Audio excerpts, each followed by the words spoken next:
So, ladies and gentlemen, the story continues, the plot thickens, the characters are finally working, and uh, this little experiment of ours is still ongoing. And with me, Anup is here. Hi, Anup, how are you doing? Hello, Siras. I'm fine. How are you? I'm doing quite good as well. So, let's. The last time we were in the prison with the stress, and I'm dying to listen what happens. Sure. Let me repeat the last passage, and then I will continue with the part that I wrote this week. Um, okay. Or, So, sorry to interrupt. Maybe what you hmm, can do is just recap it rather than reading it again.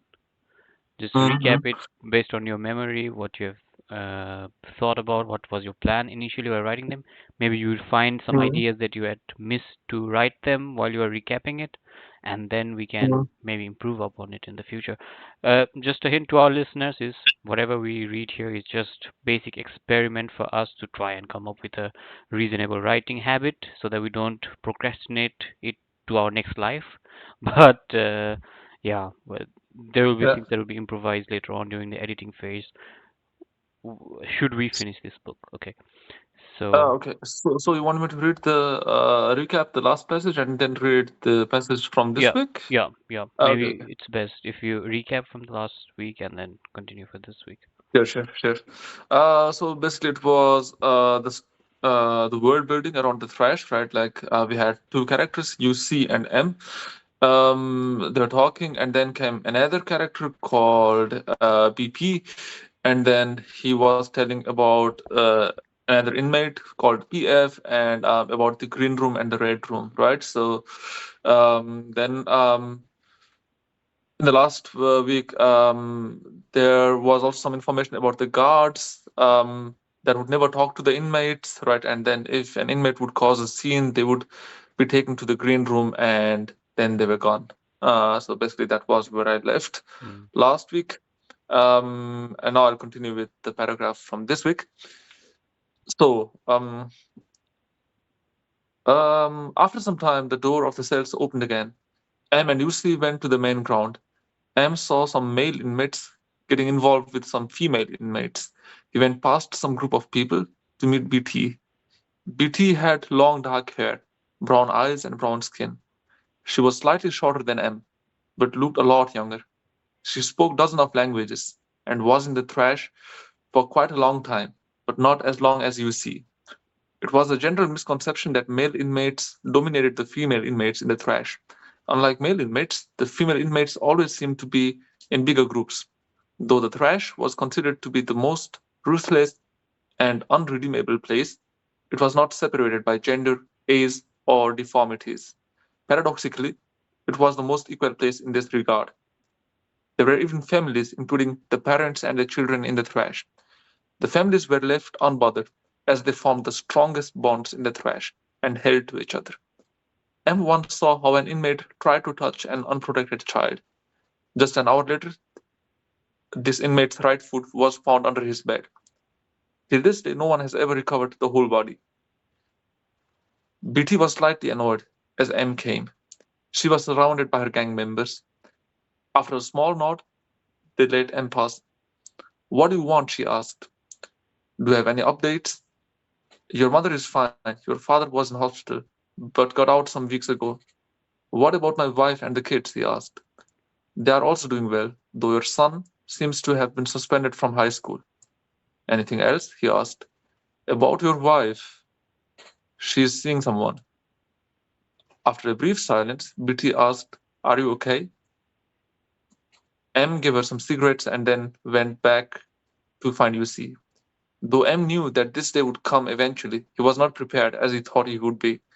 He tried to remember her face, but he hardly could form any image in his mind. He remembered the day he met her.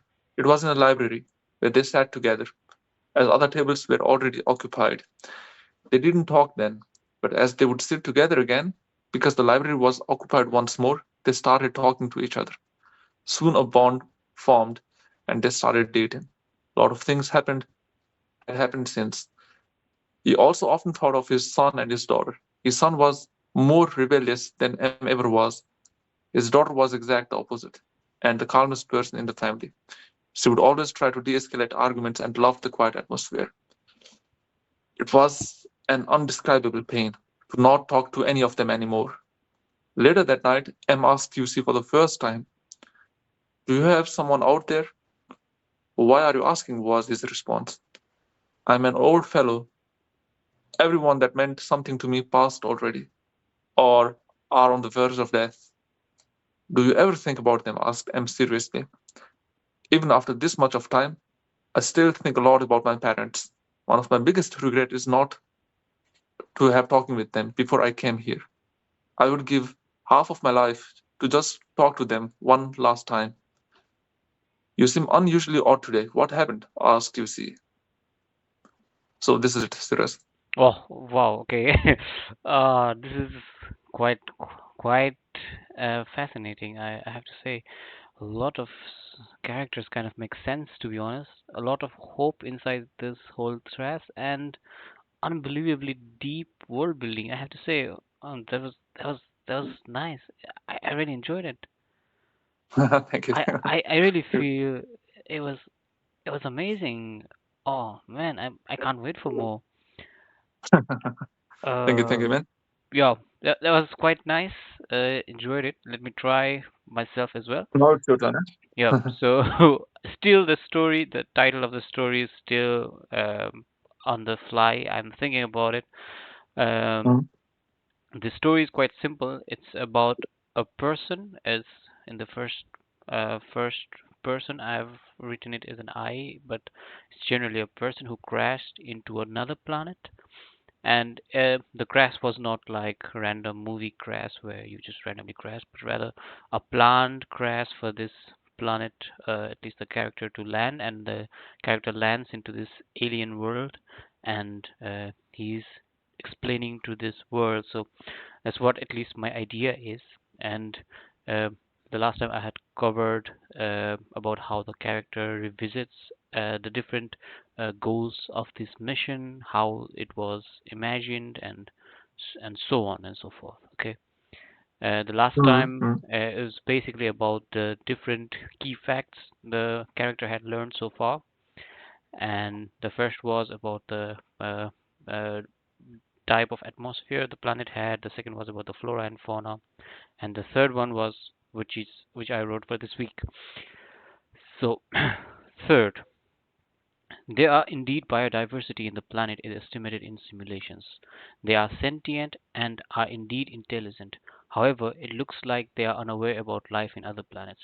At least that is my assumption, having spent some time with Telepit. He doesn't seem well informed about the beings around his own planet and seems to have only lived in the little patch of world that he identifies as home. In the conversations that we have had, he has shown remarkable local comprehension, but very little understanding of other things. Dilipit was the one who removed the debris from my crash site. The capsule had ejected upon entering the planet's gravitational field and launched me into the surface over the next 4 hours in a slow but excruciating descent. The planned landing was over a liquid. However, the calculations were off, and the capsule landed on a piece of mountain. Upon impact, the emergency systems initiated and I was put to sleep. The next memory I have is of Telepit, who was looking over my capsule and probably wondering what or who I was.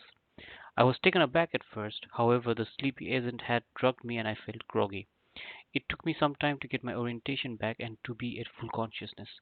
It was also the moment I realized I didn't really need an oxygen mask and the atmosphere was safe.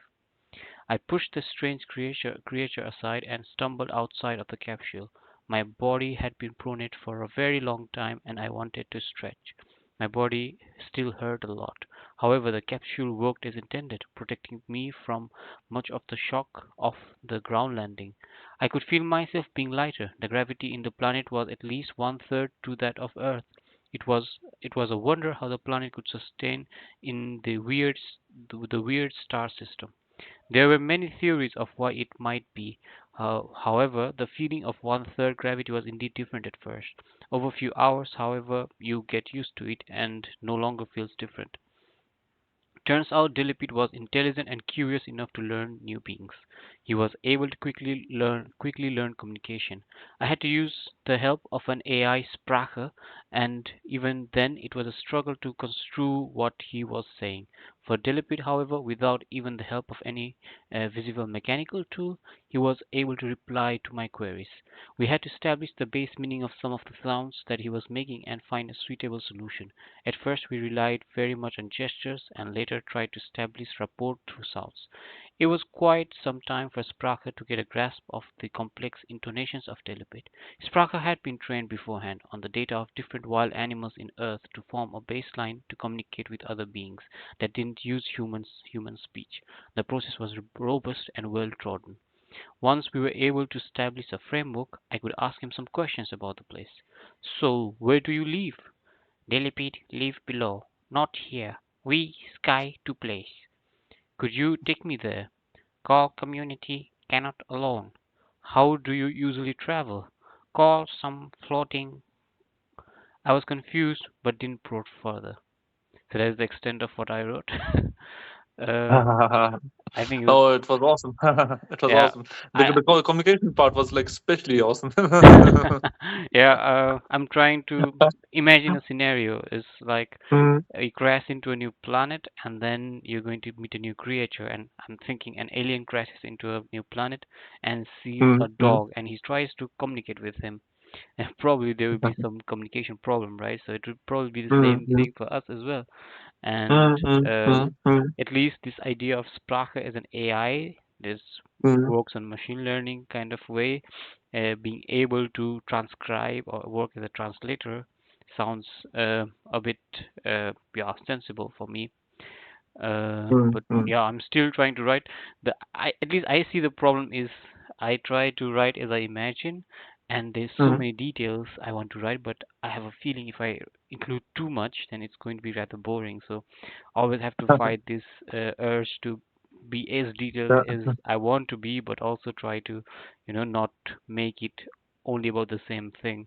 And Mm, mm, just the thing is. Like when I listen to yours, so many things have happened in the story so far in your story, right? There's a bunch of mm, action happening meanwhile the world is being built. And mm. yeah, I think in my coming days I'll try to include something like that because it feels the world building is a bit static in my case. No, no, no. It's I don't know. Like I actually like it because it's a completely new, different planet, right? Yeah. So I think the more detailed, the better it is. Actually, in this case, uh, in my case, it's more of something that someone already knows, right? Like it's Mm. about a prison and inmates, So I kind of leave out some details, Mm. right? So, but in your case, I think it's actually quite nice to have so Oh. many details included. There is this one story. I forgot the name of it, but in that story, a three-dimensional being somehow manages to get into a two-dimensional world, right? And Mm. he or she kind of starts describing how he interacts with these two-dimensional beings, right? So I don't know, like kind of seem to go in that direction, right? Yeah. With new languages and new environment. Yeah, so that's kind of an idea, but I don't want to think of a completely new language like how some of the That. greater writers have done. But I want Mm, to keep in the premise of it being a first person. So mm, there's some leeway for our character because he has this AI tool that can transcribe languages. So, you know, he can. I think there will be a plot point where there will be animals that just communicate with signals and without mm, any communication. So, just like radio signals, they send, and the other mm, animal receive information without having to use grammars or construction of sentences, paragraphs, create ideas that way. So, kind of like a uh, I forgot the word right now, but where you telekinesis, so kind of like a telekinesis. No, mm, how do you mm, say that? mm. Where Uh, where I think and you can hear it, the specific word. I don't know, man. Like I think telekinesis actually comes like really close to it, right? No, no, telekinesis is where you think and you can move stuffs with your thoughts. But I will find the word later on and then include it. But that's one of those ideas I'm thinking about. But uh, Mm. I have to say it's been a fun experience, to be honest. I don't know how you like it. A bit of a difficulty is to have this habit of writing regularly, but Mm, being but mm, doing this meeting makes me want to write at least once a week and come up with like next 10 lines, 20 lines, and I feel mm. like we are moving slowly to something. It's much better than just having this idea and not doing anything, to be honest. Well, definitely, definitely. It's definitely a nice practice for me as well, right? Because if we are trying to write a book, I think like we will have to write for a long period of time and a very long text, right? Yeah. So for that to be coherent, I think that's a pretty good exercise Okay. as well. Yeah. Yeah. Do you want anything? Do you want to add anything for today, or No, no, no. That's it for okay? me. So yeah, this was I think more meat than anything else in any of our discussions. We had so Mm, many things to discuss about. It was a very exciting read today. I really liked your story, and it inspires me, and it encourages me when you say that you enjoyed what I had written as well. So we will continue. Hopefully, we can be on schedule next week as well and mm. be able to give this little experiment of ours some more motion. Oh, Yeah, definitely. then thank you very much and uh, stay tuned for more of this story. Experience a story being born. Thank Thank you, everyone. Thank you, Anup. you. Bye Bye. bye.